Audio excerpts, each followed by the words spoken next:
বেলাল আজান দিতে শুরু করেছে। আল্লাহু আকবার, আল্লাহু আকবার,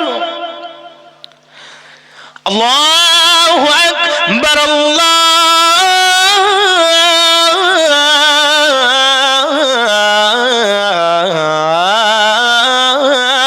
আকবার।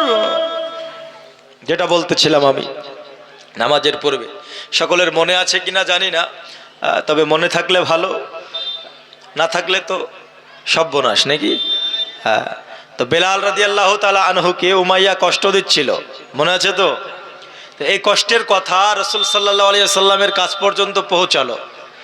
রাসূল আবু বকর সিদ্দিক রাদিয়াল্লাহু তাআলা আনহুকে বলল, আবু বকর তুমি বেলালকে আমার কাছে এনে দাও। তো আবু বকর রাদিয়াল্লাহু তাআলা আনহু বেলালকে আনার জন্য গিয়েছিলেন, কিন্তু উমাইয়া বিক্রি করতে চাইলো, বিক্রি করতে চাই নাই। এই জন্য হযরত আবু বকর সিদ্দিক রাদিয়াল্লাহু তাআলা আনহুর মনটা বড় দুঃখিত, মনটা বড় পেরেশান, তিনি অনেক দুঃখিত রয়েছে। তার কারণ আমার নবী বলেছেন বেলালকে এনে দাও। আবু বকর বলেছেন রাসূলুল্লাহ আমি বেলালকে এনে দেব।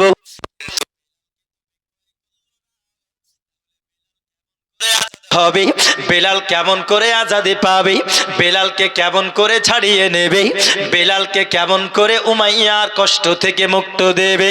এই আমার বাবাজি সোনামানিকেরা, আমি আপনাদেরকে বলবো বাবা, তার পূর্বে যে কথাটা বলতেছিলাম হযরতে বেলাল রাদিয়াল্লাহু তাআলা আনহু, প্রথমে যে কথাটা আপনাদেরকে বলেছি, আমার নবীর ওফাতের পরে বেলাল তিনি আপনার মদিনা ছেড়ে চলে গিয়েছিলেন।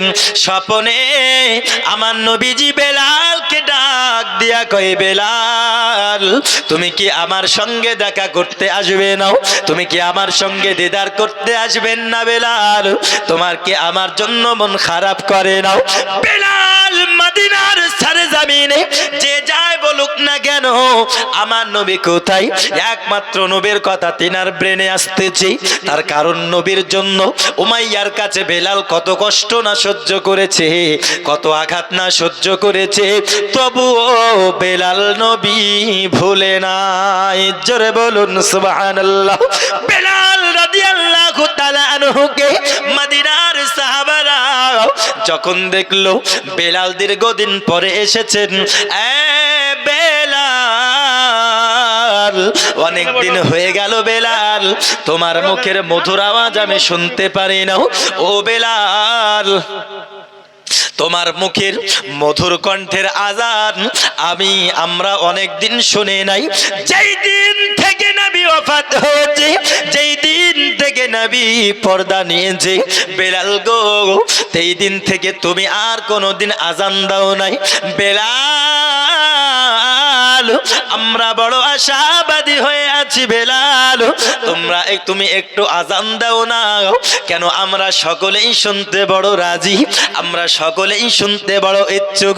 বেলাল দুঃখ প্রকাশ করে বলে, সাহাবা তোমরা সব কিছু করো, কিন্তু বেলাল আমাকে আজান দিতে বলো না। আমি বেলাল আজান কেমন করে দেব? কারণ আমি বেলাল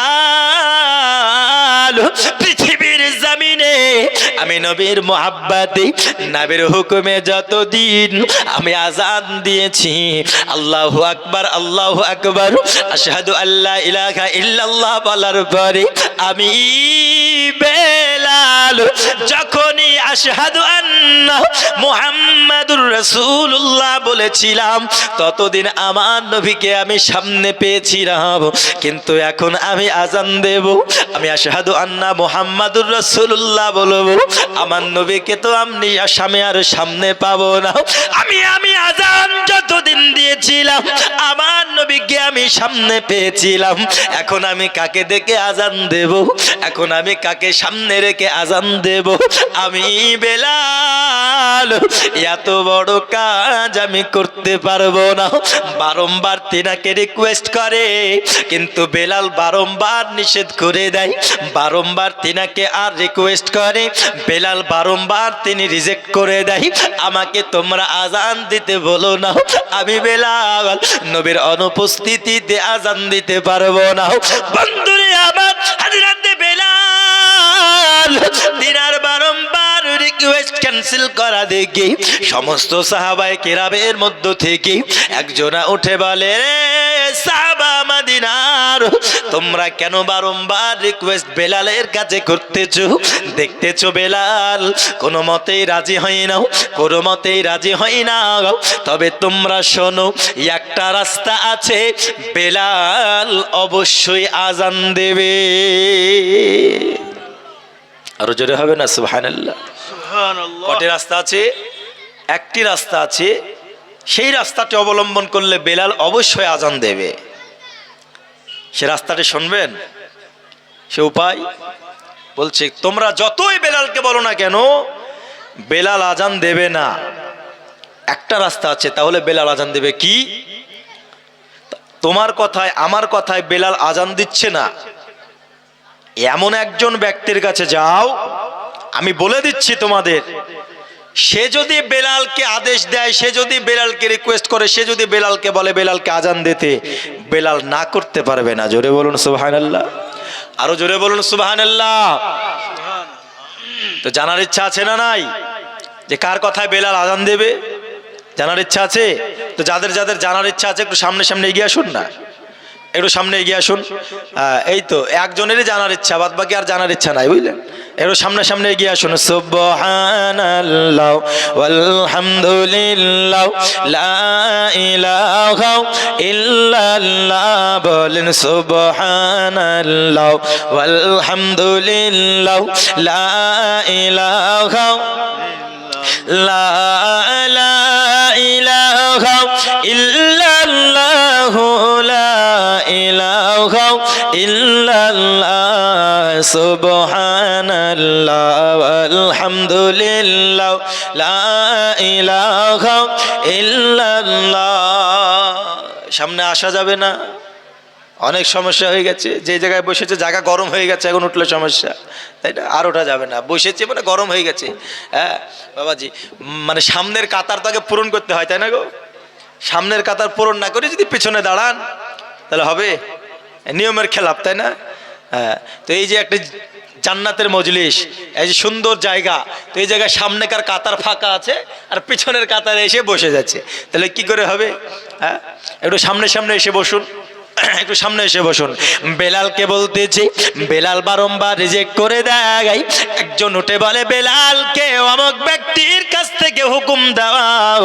বেলাল সঙ্গে সঙ্গে আজান দিতে শুরু করে দেবে। এ বাবাজি আমার, আমি আপনাদেরকে কে বলেছিল বেলালকে আজান দিতে আমি জানাবো। তার পূর্বে চলুন ওইখানে আবার একটু ঘুরে যাই। হযরত আবু বকর সিদ্দিক রাদিয়াল্লাহু তাআলা আনহু বেলালকে খরিদ করার জন্য গিয়েছিলেন, কিন্তু উমাইয়া বিক্রয় করেছিল না। বেলালের মনটা বড় দুঃখিত। মনে আছে বেলালের? আবু বকরের মনটা বড় যেন দুঃখিত, তিনি যেন কান্না করতে করতেই মনে বড় দুঃখ নিয়ে বাড়ির দিকে যায়। হঠাৎ করে যেন রাস্তার মাঝে হযরতে আব্বাস রাদিয়াল্লাহু তাআলা আনহুর সঙ্গে দেখা। জোরে বলুন সুবহানাল্লাহ। কার সঙ্গে? আব্বাস রাদিয়াল্লাহু তাআলা আনহুর সঙ্গে দেখা হলো। এ বাবাজি আমার, হযরতে আব্বাস রাদিয়াল্লাহু তাআলা আনহু এখনো ইসলাম ধর্ম গ্রহণ করে নাই। তিনার উমাইয়ার সঙ্গে বড় একটি সম্পর্ক ছিল। দেখতেছে আবু বকর মনটা বড় দুঃখিত হয়ে যেন গুটি গুটি পায়। তিনি আস্তে আস্তে এগিয়ে যায়। আব্বাস জিজ্ঞাসা করে, আবু বকর তোমার মনটা কেন এত ভারী? তোমার মনটা কেন এত বড় দুঃখিত? ওগো আবু বকর, তুমি হলে নবীর একমাত্র একমাত্র সাহাবা, ইসলাম ধর্ম তুমি সর্বপ্রথম গ্রহণ করেছো। এ আবু বকর, তুমি আমায় বলো না কোন বিষয় তোমাকে দুঃখিত করেছে?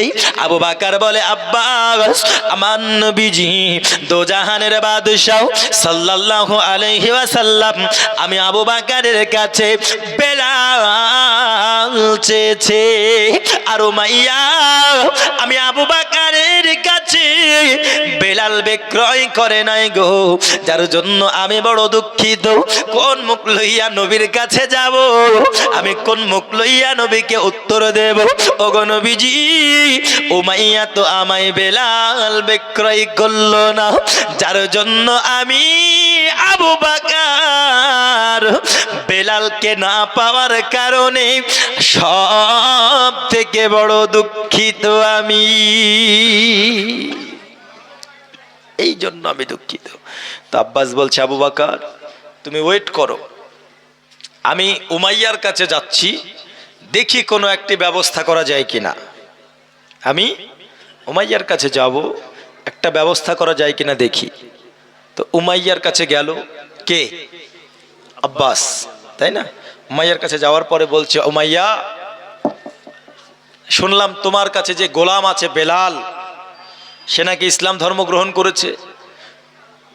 মানে সবাই জানাজানি হয়ে গেছে বিষয়টি, বুঝলেন? নাকি ইসলাম ধর্ম গ্রহণ করেছে, তো তুমি তাকে বিক্রয় করে দেবে। যখন বলছে তুমি তাকে বিক্রয় করে দেবে, তো বলছে আব্বাস, কি করে তাকে বিক্রয় করি? কাজে কামে না আছে কোনো ত্রুটি, না আছে কোনো তার দ্বিধা, শুধু একটাই দোষ, মুসলমান হয়েছে। তাকে আমি এত আঘাত করি, তবুও কোনো মতেই ইসলাম ছাড়ে না। তবে আমি তাকে আরো আঘাত করে করে আমি তাকে ইসলাম ছাড়িয়েই দম নেব। জিদ যখন হয়ে গেল, তখন আব্বাস রাদিয়াল্লাহু তাআলা আনহু তিনি বলছেন, উমাইয়া তোমাকে আমি একটি যুক্তি দেব, যদি তুমি শোনো। কি? তো তুমি বেলালকে বিক্রয় করে দাও, এটা তোমার দুটি ফায়দা হবে। কি হবে? কয়টি ফায়দা হবে? দুটো ফায়দা হবে। কটা বললাম? দুটো উপকার হবে। তো বলে কি?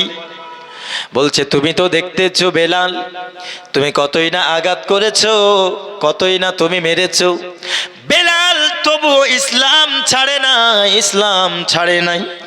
ও উমাইয়া, তুমি আরো যোগে আঘাত করতে থাকো, আঘাত করতে করতে করতে এক সময় যদি বেলাল মারা যায়, সারা মক্কার সরজমিনে এই কথা ভাসমান অবস্থায় ঘুরবে। দেখো উমাইয়া এত নিষ্ঠুর যে নিজের গোলাম বেলালকে মেরে মেরে মেরে ফেলেছে। একটি দুর্নাম হবে। আর তুমি দুর্নামের হাত থেকে বাঁচবে, এক নম্বর উপকার। আর দুই নম্বর, আবু বকর যখন চাইছে বেলালকে, সে তো যে কোনো অবস্থাতেই নেবে, তো তুমি বেলালের পরিবর্তে তুমি অন্য গোলাম চাইতে পারো, বা তুমি যেটা চাইবে সেটা তুমি নিতে পারো। নিজে যেচে যখন কোনো জিনিস কিনতে যাবেন, 10 টাকার জিনিস সময় সময় 20 টাকাতেও কিনতে হয়, হয় না গো? কিনতে হয় না? সময় সময় 10 টাকার জিনিস 20 টাকাতেও কিনতে হয়, এমন সময় আছে যেচে যদি আপনি কিনতে যান। তা আবু বকর এসেছে কিনতে, আরো যেন তেন প্রকারে কিনবে, তুমি যেই শর্ত রাখো না কেন, তুমি বেশি করে টাকা নিয়ে নেবে আর তুমি বেলালকে বিক্রয় করে দেবে।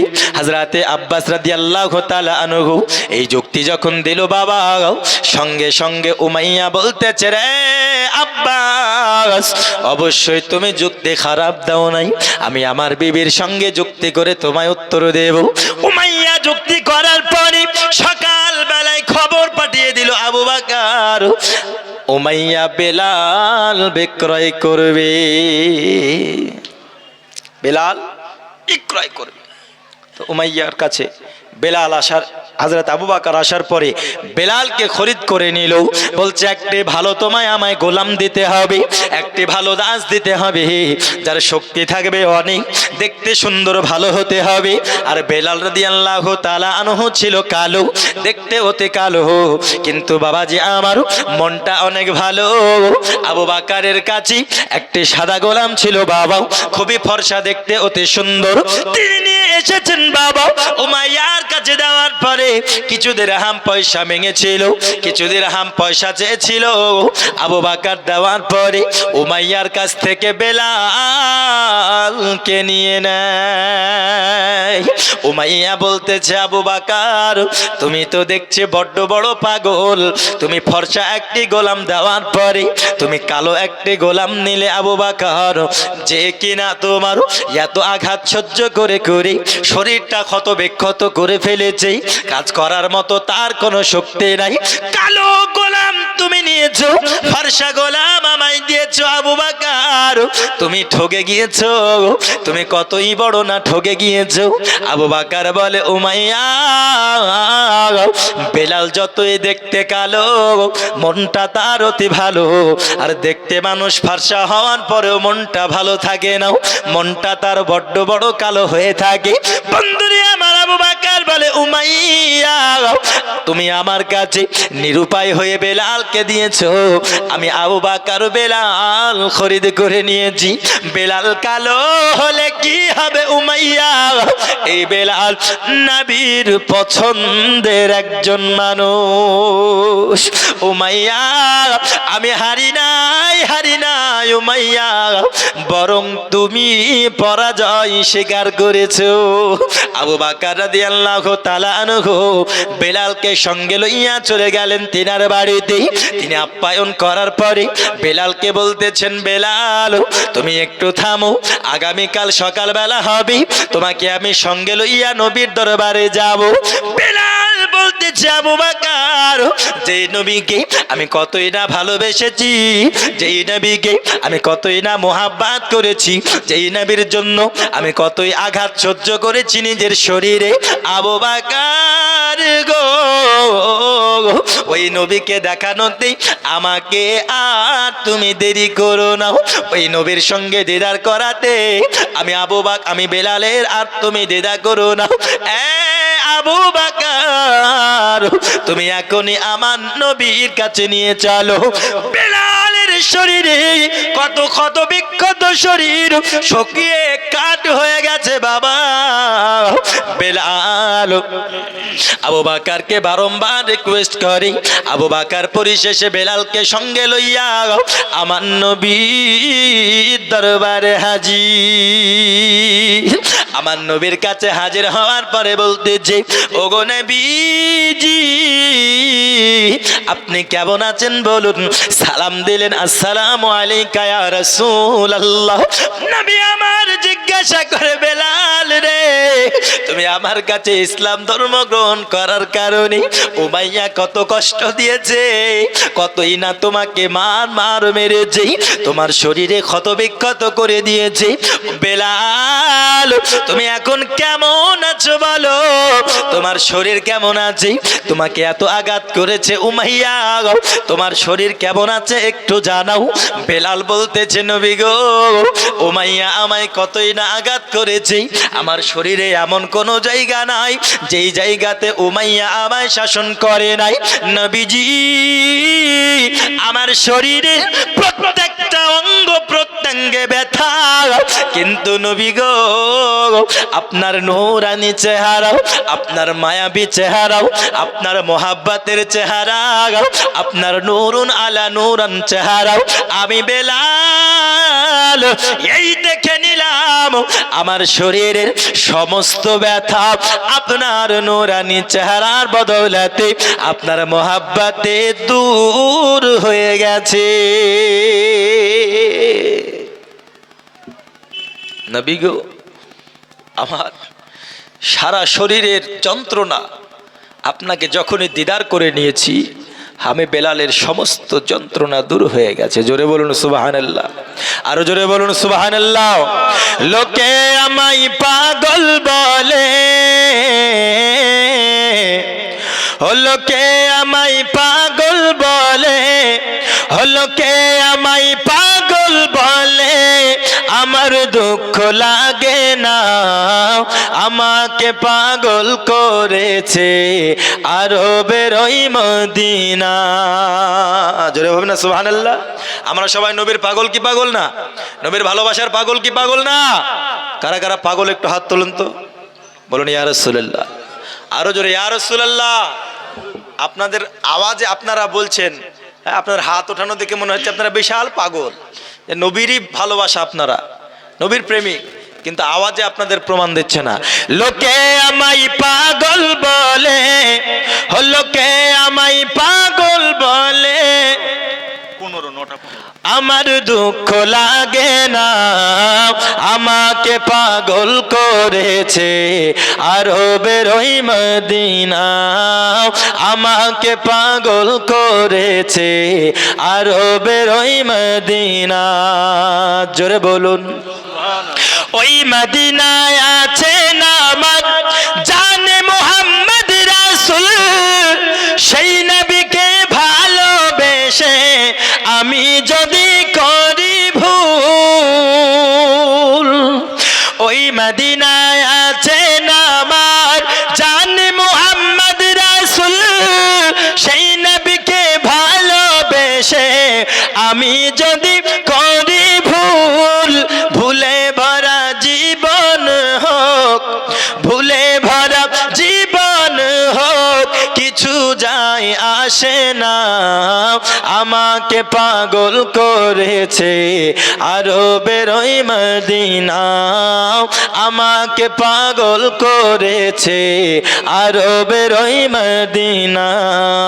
মদিনা মদিনা মদিনা মদিনা, আমাকে পাগল করেছে আরবের ওই মদিনা।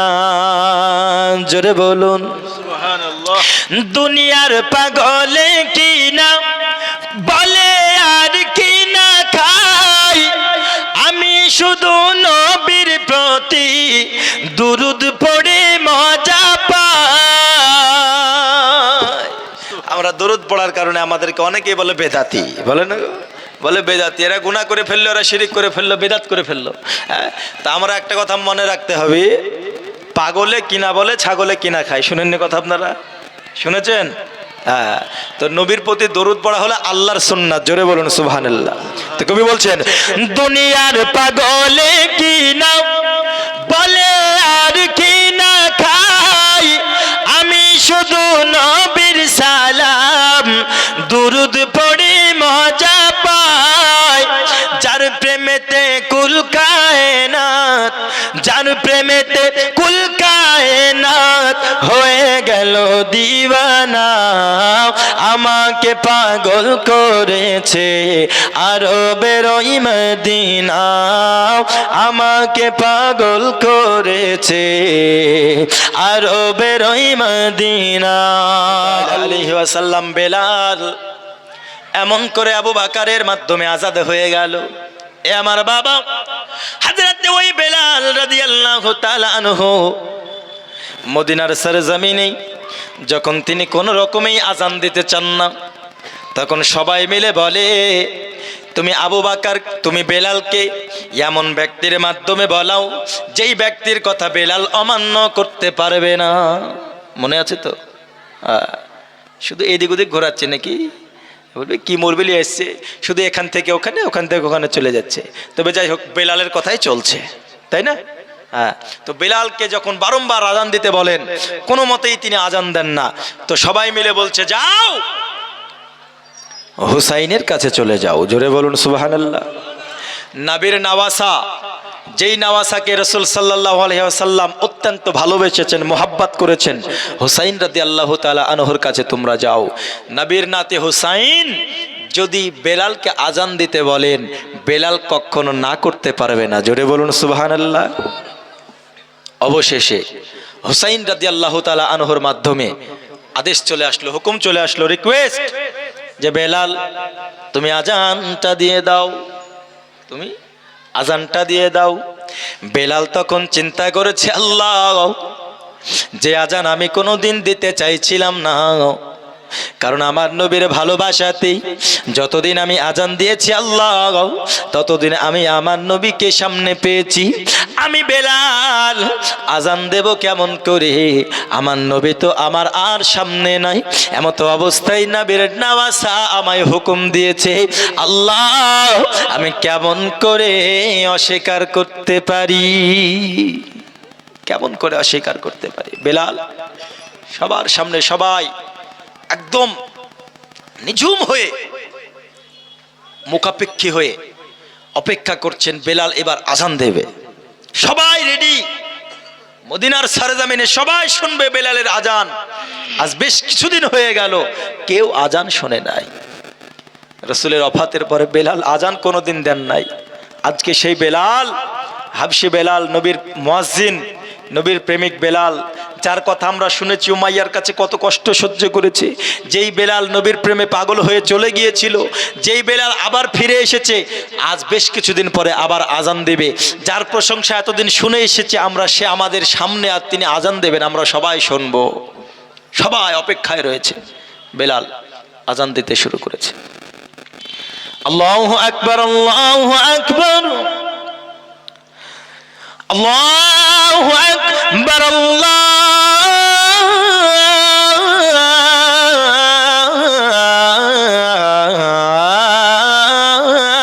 আকবার। আল্লাহু আকবার বলবেন না, ইকো রাখুন মাইক, আজানটা যখন দেব। আশহাদু আল্লা ইলাহা ইল্লাল্লাহ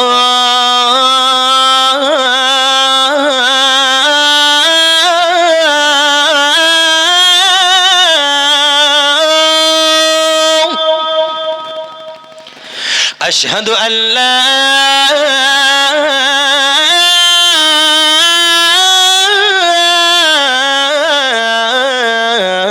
ইলাহা ইল্লাল্লাহ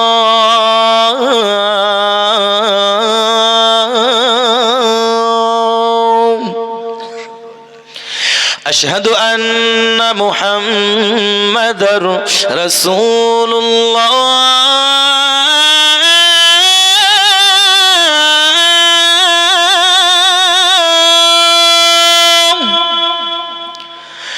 أشهد أن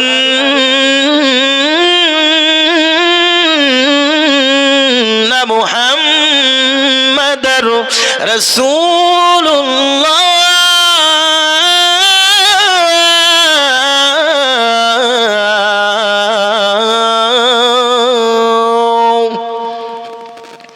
حي على الصلاة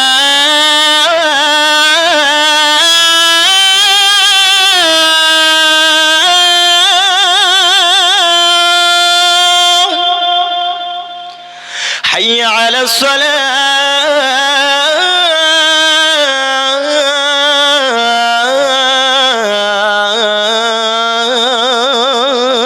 الصلاة حي على الفلاح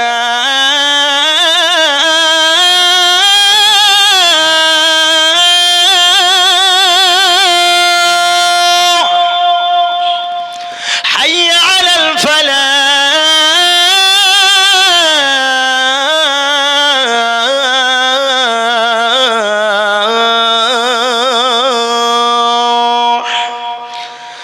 الله أكبر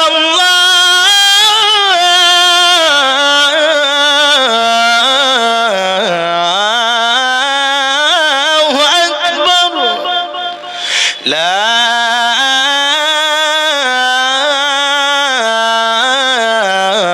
إله إلا الله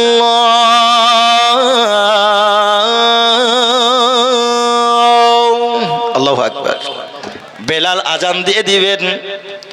হযরত বেলাল রাদিয়াল্লাহু তাআলা আনহু আল্লাহু আকবার, আল্লাহু আকবার, আশহাদু আল্লা ইলাহা ইল্লাল্লাহ দুবার বলার পরে বাবা আমি পুরো আজান পড়েছি, কিন্তু বেলাল পুরো আজান দেয় নাই। আশহাদু আন্না মুহাম্মাদুর রাসূলুল্লাহ যখন বলেছেন, আশহাদু আন্না মুহাম্মাদুর রাসূলুল্লাহ, বেলাল যখন বলেছেন আমার নবীর নাম মুহাম্মদ যখন চলে এসেছে, বেলাল আমার নবীর কথা চিন্তা করেছে, আমার নবীর কথা মনে পড়ে গেছে, আমার নবীর চেহারার কথা মনে পড়ে গেছে। আমি আমার নবীকে দেখে এতদিন আমি আজান দিয়েছি বেলাল, এখন আজান আমি দিলাম, যখনই নবীর কথা এসেছে আমার নবীর কথা মনে পড়ে গেছে। বেলাল যখনই আশহাদু আন্না মুহাম্মাদুর রাসূলুল্লাহ বলেছি, আমার নবীর নাম যখন এসেছে আজানে, বেলাল হাউমাউ করে কান্না করতে লেগেছে, চিৎকার করে হাউমাউ করে কান্না করে। নবীর মুহাব্বতে বেলাল এত জোরে কান্না করে, কান্না করতে করতে করতে বেলাল আবারও যেন জমিনে লুটে পড়েছে। বেলাল আজান দিতে দিতে কান্না করতে করতে তিনি আবার যেমন পুনরায় ছিল, আবার নবীর প্রেমে পাগল হয়ে বেলাল মদিনা থেকে আবার তিনি পুনরায় বেরিয়ে যায়। এ আমার যুবক, এই বেলালের আজান এত সুন্দর ছিল, এত মধুর ছিল, এত মিষ্টি আওয়াজ বেলালের ছিল। শুধু মুয়াজ্জিন নয়, শুধু সাহাবায়ে কেরাম নয়, ফারেশতারাও বেলালের আজান শুনতে লাইন দিত। বেলালি আজান শোনা যায়, দলে দলে ফারেশতারা কাতার যে লাগায়, শুনবো বেলালি আজান, গাইবে নবীর গুণগান। জোরে বলুন, বেলালের এতই মধুর সুর, কাঁপিত পাহাড় কোহে তুর। বেলাল দেয় না যে আর আজান, গাইতো নবীর গুণগান। বেলালি আজান শোনা যায়, দলে দলে ফারেশতারা কাতার যে লাগায়, শুনবো বেলালি আজান, গাইবে নবীর গুণগান। আল্লাহুম্মা সাল্লি আলা মাওলানা মুহাম্মদ ওয়া আলা আলি সাইয়্যিদিনা মাওলানা মুহাম্মদ সাল্লাল্লাহু তাআলা আলাইহি ওয়াসাল্লাম। জয় হোক। এই হচ্ছে বেলালের ভালোবাসা। যেই বেলাল নবীকে এত ভালোবেসেছেন, এত মোহাব্বত করেছেন, নিজের জান দিতে প্রস্তুত হয়েছে, তবু ঈমান দিতে তিনি রাজি হননি। নবীকে এতই ভালোবেসেছেন, আজানে নবীর নাম এসেছে, তিনি আবার বেহুশ হয়ে গেছেন। এই রকম বেলালের মতো আমরা যখন নবীকে ভালোবাসতে পারবো, তখনই তো আল্লাহর কাছ পর্যন্ত পৌঁছতে পারবো। ঠিক কিনা? কথা বলুন, ঠিক কিনা? তখনই আল্লাহর কাছ পর্যন্ত পৌঁছতে পারবো। আল্লাহ যেমন আয়াতে বলেছেন, কুল ইন কুনতুম তুহিব্বুনাল্লাহা ফাত্তাবিউনি ইউহিব্বুকুমুল্লাহ ওয়া ইয়াগফির লাকুম যুনুবাকুম আল্লাহু গফুরুর রহিম। আল্লাহ বলছেন, হাবিব আপনি জগৎবাসীকে জানিয়ে দিন, কেউ যদি আমি আল্লাহর ইত্তেবা করতে চায়, আমি আল্লাহকে ভালোবাসতে চাই, আমি আল্লাহকে পেতে চাই, সে যেন আপনার ইত্তেবা করে, আপনাকে ভালোবাসে। আপনাকে ভালোবাসলেই আমি আল্লাহকে পেয়ে যাবে। জোরে বলুন সুবহানাল্লাহ। আর যে আপনাকে ভালোবাসলো, আমি তার জীবনের সারা গুনাহ, সারা জীবনের সমস্ত গুনাহ মাফ করে দেব, এবং আমি আল্লাহ হয়ে যাব তার জন্য দয়ালু দাতা। আব্বাজি আমার, তাহলে আমরা সেই নবীকে ভালোবাসতে পেরেছি। ওই রকম বেলালের মতো আমরা ভালোবাসতে এখনো পারি নাই। আমাদের ইমান এমন ইমান, বুঝলেন, নামাজে আমরা যে গিয়ে দাঁড়াই, হ্যাঁ, নামাজে গিয়ে দাঁড়িয়ে ঘড়ির টাইম দেখে না। আমাদের ইমান এতই এখন দুর্বল। বাবাজি, ইমান নিয়ে যদি পৃথিবীর বুক থেকে বিদায় নিতে না পারেন, তাহলে কিন্তু পৃথিবীর বুক থেকে আপনাদের শুধু যে জীবনটা কাটালেন এটাই বৃথা। কেন? কারণ কবরে যখন আপনি যাবেন, পৃথিবীর বুকে যদি আপনার ঈমান শক্ত না থাকে, নবীর প্রতি মোহাব্বত ভালোবাসা যদি বেলালের মতো পোক্ত আপনার না থাকে, কবরে কিন্তু আপনি পাকড়াও হয়ে যাবেন। পাকড়াও হবেন না? পাকড়াও হয়ে যাবে। তাই এখনো সময় আছে। ঈমানকে মজবুত করতে হলে মৃত্যুর আগেই কবরের আযাব থেকে মাফ পেতে হলে, কবরের আযাব থেকে পরিত্রাণ পেতে হলে মৃত্যুর আগেই আমাদের ঈমান মজবুত করার দরকার আছে না নাই? এজন্য বলুন, আছে না নাই? বেলালের মতো আমরা নবীকে ভালোবেসে নিজের ঈমানকে পাকা করব তো ইনশাআল্লাহ? নবীকে ভালোবাসবো তো ইনশাআল্লাহ? নবীকে ভালোবেসে দুনিয়া থেকে বিদায় নিন, নচেত কার কখন মৃত্যু কোথায় হয়ে যাবে কেউ বলতে পারবে না। বলতে পারবে? কেউ বলতে পারবে না।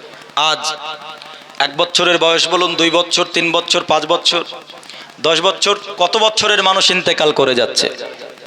এই আমাদের বক্তব্যের প্ল্যাটফর্মে আপনি দেখুন, কুল্লু নাফসিন যায়িকাতুল মাউত, প্রত্যেক জানদার ব্যক্তিকে মৃত্যুর স্বাদ চাখতে হবে।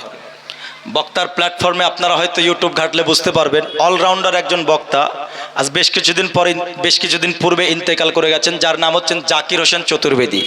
আপনারা নাম শুনেছেন? ওয়াজও শুনেছেন না? বেমিসাল ওয়াজ। তিনার কণ্ঠ সুবহানাল্লাহ, তিনার বোঝানোর টেকনিক আর তিনার নাত গজল পড়ার টেকনিক খুবই সুন্দর।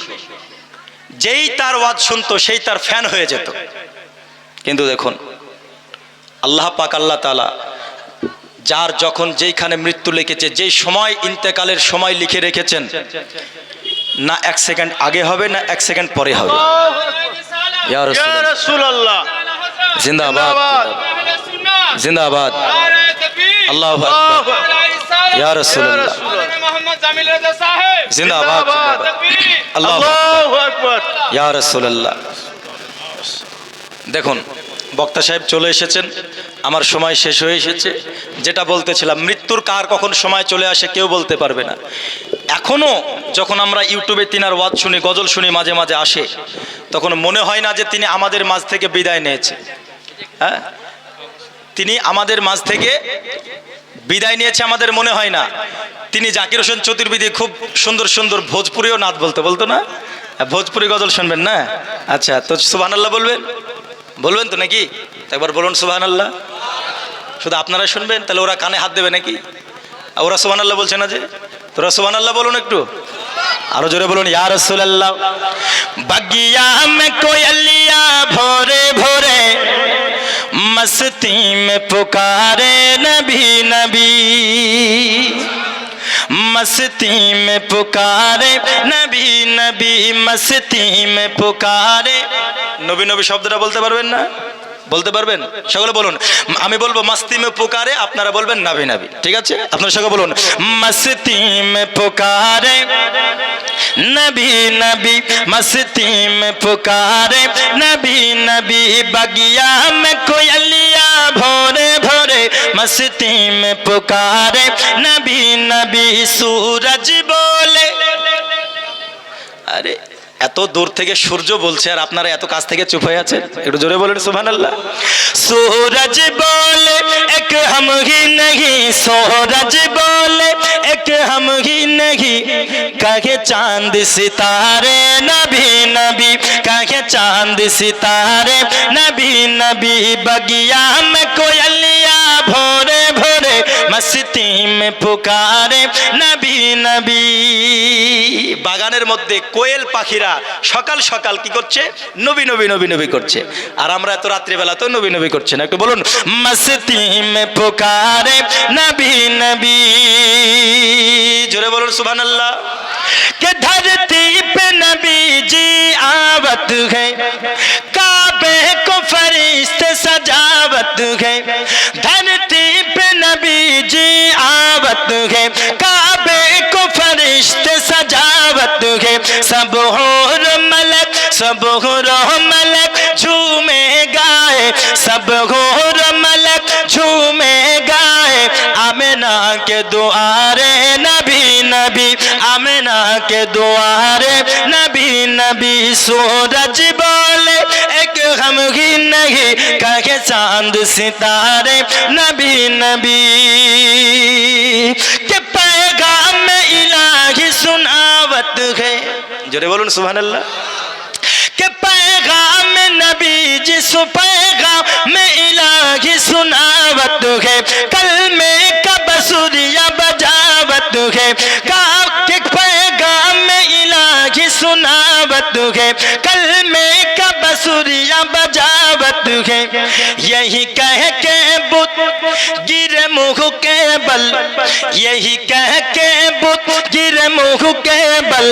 देखो आए गए प्यारे नबी नबी, देखो आए गए प्यारे नबी नबी। सूरज बोले एक गम ही नहीं, कहे चांद सितारे नबी नबी। बगिया में कोयलिया भोरे भोरे मस्ती में पुकारे नबी नबी। যাই হোক, আমি যেটা বলতেছিলাম, মৃত্যুর পূর্বে আল্লাহ পাক আল্লাহ তাআলা আমাদের সকলের ঈমান ও আমালকে মজবুত করুক, বেলালের মতো মুহাব্বত রাসূলের প্রতি সকলের অন্তরে পয়দা করে দিক। তারপরে দুনিয়া থেকে যেন আল্লাহ আমাদের